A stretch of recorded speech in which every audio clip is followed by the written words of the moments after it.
Bismillahirrahmanirrahim. Assalamualaikum warahmatullahi wabarakatuh. Segala puji bagi Allah Subhanahu wa taala yang mengajarkan manusia untuk menegakkan keadilan, menjaga amanah dan membangun kemaslahatan. Salawat serta salam semoga tetap tercurah pada Nabi Muhammad SAW, teladan utama dalam membangun peradaban yang adil, produktif dan berakhlak. Pada kesempatan ini kita tidak hanya berbicara tentang ekonomi syariah sebagai instrumen keuangan. Lebih dari itu, kita sedang membicarakan ekonomi syariah sebagai jalan strategis untuk menjaga kedaulatan, memperkuat nilai tambah, dan menghadirkan keberkahan dalam pembangunan nasional. Kalau kita lihat situasi global hari ini, konflik Iran, Israel, dan Amerika Serikat mengajarkan satu hal penting. Perang abad ke-21 tidak selalu dimulai dengan invasi dan tidak selalu berakhir dengan pendudukan. Perang modern bisa dimulai dari sanksi, blokade, pembekuan aset, gangguan jalur minyak, pembatasan teknologi, dan tekanan terhadap mata uang.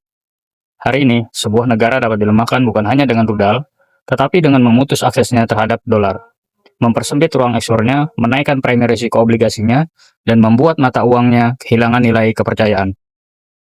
Nah, inilah yang saya sebut dengan the new economic battlefield. Ekonomi bukan lagi sekedar korban perang, ekonomi adalah medan perang itu sendiri.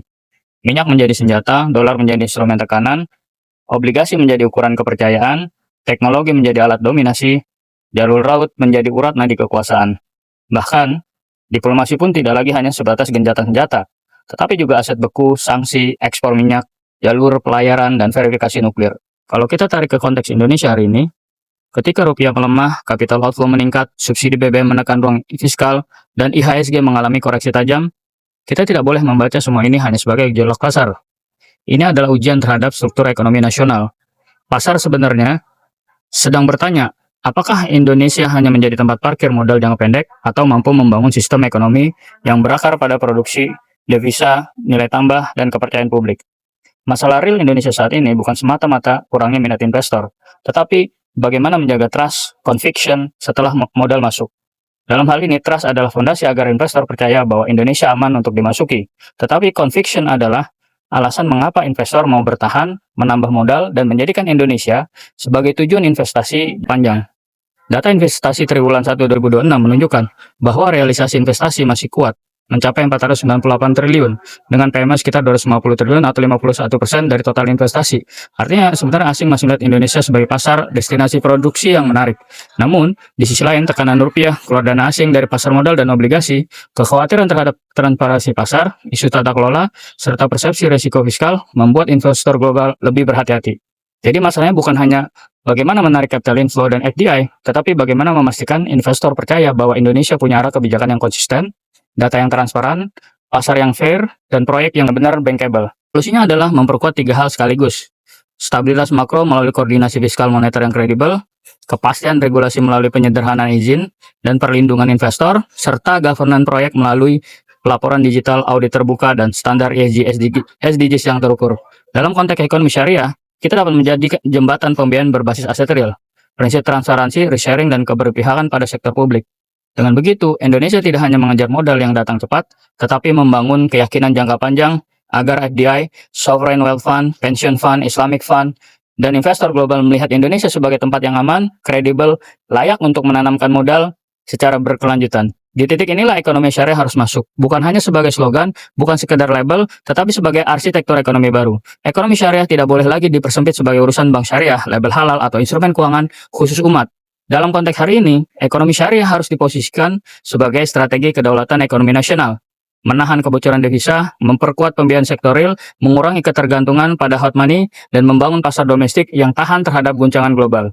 Ketika biaya mempertahankan rupiah semakin mahal, jawabannya tidak hanya menaikkan bunga, tetapi memperkuat sumber devisa, memperdalam pasar domestik, dan menciptakan instrumen keuangan yang mengikat modal kepada sektor produktif. Saya ingin mengatakan begini, rupiah tidak cukup dijaga oleh cadangan devisa. Rupiah harus dijaga oleh struktur produksi nasional. Mata uang yang kuat tidak lahir hanya dari intervensi bank sentral, tetapi dari ekonomi yang menghasilkan ekspor bernilai tambah, substitusi impor yang sehat, pembiayaan domestik yang dalam, dan kepercayaan investor terhadap tata kelola negara. Nah, disinilah ekonomi syariah memiliki momentum historis. Laporan SJI 2026 mencatat bahwa ekonomi Islam global telah mencapai 2,6 triliun pada 2024 dan diproyeksikan menjadi 3,5 triliun di 2029. Sementara aset keuangan syariah global diproyeksikan tumbuh 9,7 triliun US dollar. Indonesia berada di peringkat keempat ekosistem ekonomi Islam global setelah Malaysia, UAE, dan Saudi Arabia. Ini bukan sekedar peringkat reputasi, Ini adalah sinyal bahwa Indonesia memiliki pasar demografi dan legitimasi kultural untuk menjadi pemain utama dalam ekonomi halal dunia. Bagi Indonesia, arah ini penting karena sejalan dengan kebutuhan memperkuat konektivitas, pangan, energi, industri, dan infrastruktur rendah karbon.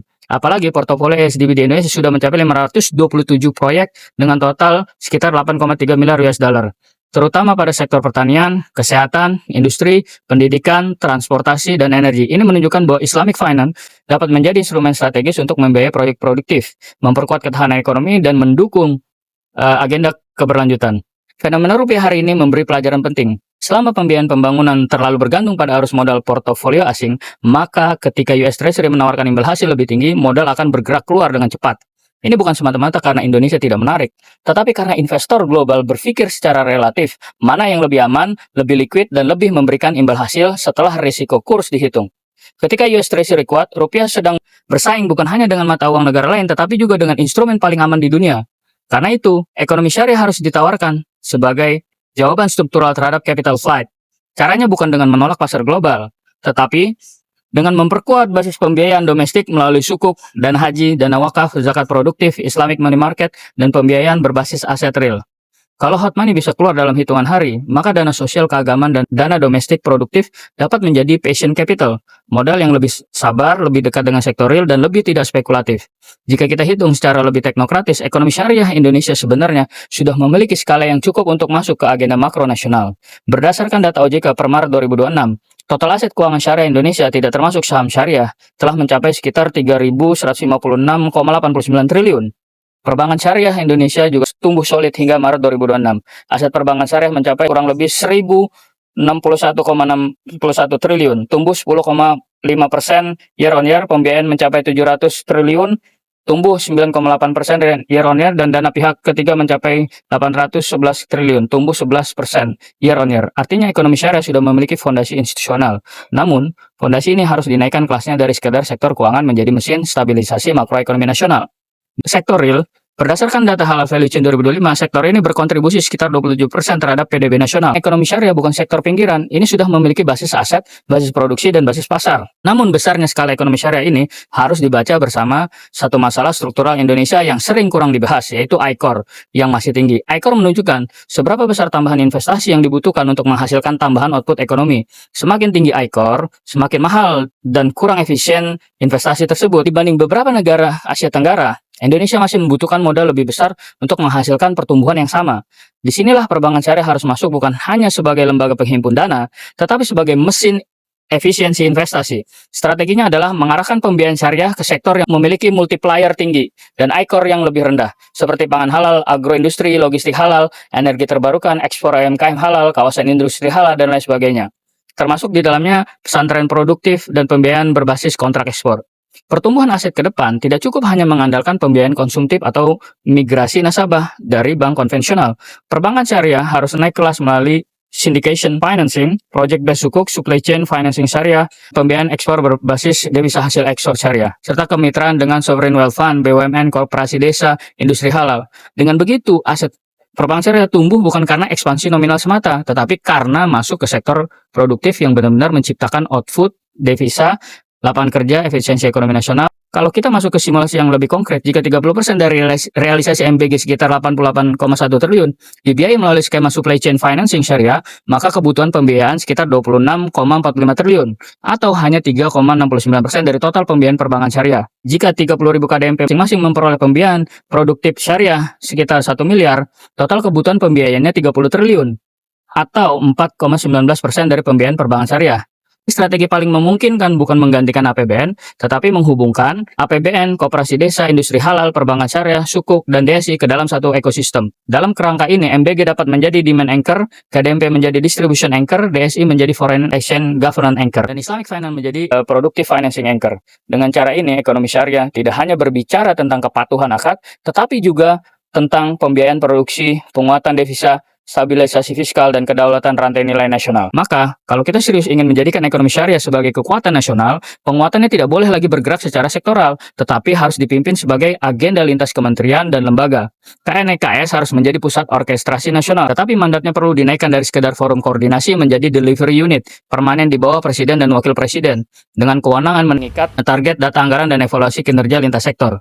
Garis koordinasi harus jelas, Presiden dan Wakil Presiden menetapkan arah strategis, KNEKS atau Badan Otorita Ekonomi dan Keuangan Syariah Nasional menjadi command center. Dengan basis halal value chain sekitar 6.431 triliun, aset keuangan syariah 3.156,8 triliun, potensi zakat 327 triliun, wakaf uang 180 triliun, dan haji 180 triliun, total ruang strategisnya mencapai sekitar 10.276 triliun. Bila diaktifasi terhadap potensinya, terdapat mencapai 524,8 triliun dalam skema pesimis 1.000 triliun, dalam skema moderat 1.500 triliun, dan skema optimis sebagai kekuatan pembiayaan sektor real, penjaga devisa, dan penopang kedaulatan ekonomi nasional. Tetapi kelembagaan saja tidak cukup. Seluruh program ekonomi syariah seperti MBG, KDMP, DSI, sukuk wakaf produktif, dan industri halal juga perlu dikaitkan dengan standar ESG dan SDGs agar lebih menarik bagi investor global. Arahnya bukan hanya halal secara akad, tapi juga transparan, terukur, berdampak sosial, ramah lingkungan, dan memiliki tata kelola yang kuat. Mengapa ini penting? Karena dana investasi global semakin bergerak ke instrumen berkelanjutan. Pada saat yang sama, hal ini juga dapat membantu menurunkan resiko dan berpotensi mendukung perbaikan outlook maupun rating Indonesia. Kalau kita ringkas, saya melihat ada 3 fungsi besar ekonomi syariah dalam momentum pelemahan rupiah ini. Pertama, ekonomi syariah harus menjadi foreign stabilizer, industri halal, ekspor makanan halal, modest fashion, farmasi halal, kosmetik halal, pariwisata muslim friendly, dan jasa pendidikan Islam internasional harus diperlakukan sebagai sumber devisa strategis. Indonesia tidak boleh hanya bangga dengan konsumsi halal domestik. Yang harus kita kejar adalah devisa halal, ekspor produk halal, investasi halal, sertifikasi internasional, dan supply chain halal yang terhubung dengan pasar OIC. SGI 2005-2006 mencatat bahwa ekonomi OIC masih memiliki impor halal related sekitar 421 miliar US dollar. Artinya peluang Indonesia bukan hanya menjual ke dalam negeri, tetapi juga menggantikan impor dengan merebut pasar global. Kedua, ekonomi syariah harus menjadi fiscal stabilizer, di luar APBN, zakat, infak, sedekah, wakaf produktif, kas wakaf, link sukuk, dan sukuk sosial dapat diarahkan untuk membiayai pendidikan, kesehatan, pangan, dan pemberdayaan mikro secara lebih terukur, sehingga APBN tidak selalu menjadi satu-satunya bantalan sosial. Ketiga, ekonomi syariah harus menjadi revenue engine. Program seperti MBG dan KDMP jangan hanya dilihat sebagai belanja sosial, tetapi sebagai peluang membangun rantai nilai halal dari desa ke kota. Kalau kita masih bergantung pada bahan impor pangan, MBG dapat menekan neraca perdagangan. Tetapi jika MBG dihubungkan dengan koperasi desa, pesantren, UMKM halal, petani lokal, BPRS, bank syariah, dan pembiayaan mikro syariah, maka MBG berubah menjadi instrumen industrialisasi pangan halal nasional. KDMP juga harus dibaca dalam kerangka ini. Pemerintah menargetkan 30.000 koperasi desa merah putih rampung dan beroperasi penuh pada 16 Agustus 2026, setelah 1.061 koperasi diresmikan di Nganjuk pada 16 Mei 2026. Cara ekonomi syariah, koperasi desa dapat menjadi simpul pembiayaan mikro berbasis musyarakah, murabahah produktif, salam untuk pertanian, dan ijarah untuk alat produksi. Dengan demikian, KDMP tidak hanya menjadi proyek kelembagaan desa, tetapi dapat menjadi infrastruktur distribusi ekonomi syariah dari bawah. Selain itu, Danantara dan DSI juga harus dimasukkan dalam narasi ekonomi syariah. Danantara melalui DIM berhasil menerbitkan obligasi internasional sekitar 1,5 miliar US dollar dengan order book sekitar 4,6 miliar US dollar dengan kupon yield 5,35% untuk tenor 5 tahun dan 5,95% untuk tenor 10 tahun. Ini membuktikan bahwa investor global masih percaya kepada Indonesia. Tetapi kepercayaan itu datang dengan harga. Investor meminta yield yang cukup tinggi karena resiko global dan domestik sedang meningkat. Maka pertanyaannya bukan hanya bagaimana Indonesia menerbitkan bond, tetapi bagaimana Indonesia dapat menerbitkan sukuk strategis yang lebih kuat secara narasi, lebih dekat dengan aset produktif, dan lebih kompatibel dengan investor Timur Tengah, Asia, dan OIC. Jika Danantara menjadi vehicle investasi nasional, sebagian mandatnya dapat diarahkan kepada sovereign link sukuk, green sukuk, halal industrial sukuk, dan infrastruktur sukuk yang membiayai hilirisasi pangan, energi terbarukan, logistik halal, pelabuhan ekspor, dan kawasan industri halal. DSI juga penting. Pemerintah menyatakan bahwa tata kelola ekspor SDA melalui DSI diarahkan untuk memperkuat devisa hasil ekspor, meningkatkan penerimaan negara, dan memastikan devisa ekspor memberi manfaat optimal bagi ekonomi Indonesia. Dan antara juga menegaskan bahwa mandat DSI cukup mencakup penguatan pelaporan dan monitoring digital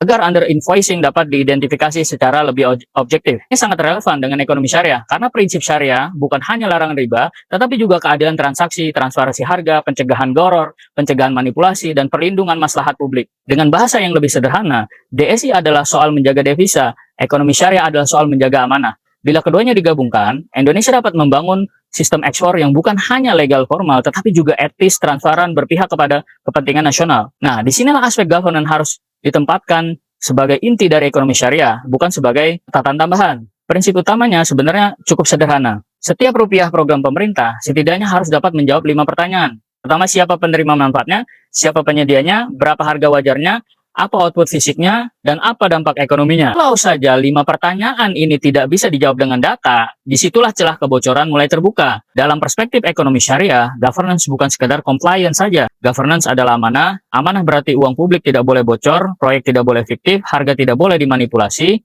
penerimaan manfaat tidak boleh dipalsukan, dan aset publik tidak boleh menjadi alat rente. Karena itu, ekonomi syariah harus berani masuk ke wilayah governance, bukan hanya menawarkan akad, tetapi menawarkan disiplin. Bukan hanya menawarkan pembiayaan, tetapi menawarkan pengawasan. Bukan hanya berbicara tentang halal produk, tetapi juga halal proses. Jika MBG menjadi demand anchor, KDMP menjadi distribution anchor, DSI menjadi foreign anchor, cukup menjadi financing anchor, maka semua anchor ini harus diikat oleh satu prinsip, transparansi dari hulu ke hilir. Tanpa governance, program besar bisa menjadi beban fiskal baru. Tetapi dengan governance program besar, dapat menjadi mesin produksi, alat pemerataan, penjaga devisa, dan fondasi kedaulatan ekonomi nasional. Oleh karena itu, momentum pelemahan rupiah harus dibaca sebagai alarm sekaligus peluang. Alarmnya jelas, ekonomi yang terlalu bergantung pada arus modal, jangka pendek akan selalu rentan ketika US Treasury naik, dolar menguat, dan investor global masuk ke mode risk off. Tetapi peluangnya juga besar. Indonesia memiliki populasi muslim terbesar, pasar halal yang luas, ekosistem keuangan yang tumbuh, dan jaringan pesantren dan koperasi yang dalam, serta legitimasi untuk menjadi pusat ekonomi syariah dunia. Kita tidak boleh lagi mempromosikan ekonomi syariah dengan bahasa defensif, seolah-olah ekonomi syariah hanya alternatif untuk mereka yang ingin menghindari riba. Narasi itu benar, tetapi belum cukup. Ekonomi syariah harus dipromosikan sebagai sistem ekonomi produktif, stabilisator fiskal, penjaga devisa, pembangun rantai pasok halal, dan instrumen kedaulatan ekonomi nasional. Jika konvensional finance hari ini sangat sensitif terhadap capital flight, maka Islamic finance harus menawarkan capital commitment. Jika subsidi energi membebani APBN, maka Islamic Social Finance harus menawarkan social risk sharing. Jika pasar saham jatuh karena ketidakpastian, maka sukuk dan pembiayaan berbasis aset harus menawarkan aset back confident. Jika rupiah melemah karena devisa keluar, maka industri halal harus menawarkan devisa masuk. Pada akhirnya, negara yang tidak menguasai sumber energinya, jalur devisanya, sistem pembiayaannya, dan rantai nilai produksinya akan selalu hidup di bawah bayang-bayang ketakutan eksternal. Karena itu, memajukan ekonomi syariah bukan sekedar memperbesar pangsa pasar bank syariah. Memajukan ekonomi syariah berarti membangun ekonomi yang lebih adil, lebih produktif, lebih tahan krisis, dan lebih berdaulat. Di medan perang ekonomi baru, Indonesia tidak cukup hanya mempertahankan rupiah. Indonesia harus mempertahankan kedaulatan nilai tambah. Dan ekonomi syariah apabila dikelola secara serius, transparan, dan berbasis produktivitas dapat menjadi salah satu fondasi utama untuk memenangkan pertarungan tersebut. Wallahu a'lam bishawab. Semoga ikhtiar membangun ekonomi syariah tidak berhenti sebagai wacana, tetapi menjadi amal kolektif untuk menghadirkan keadilan, keberkahan, dan kedaulatan ekonomi bagi bangsa. Karena dalam Islam, ekonomi bukan sekedar mengejar pertumbuhan, tetapi mengejar amanah, juga menjaganya dan menegakkan maslahat, dan memastikan bahwa kemakmuran tidak hanya berputar di kalangan tertentu. Wassalamualaikum warahmatullahi wabarakatuh.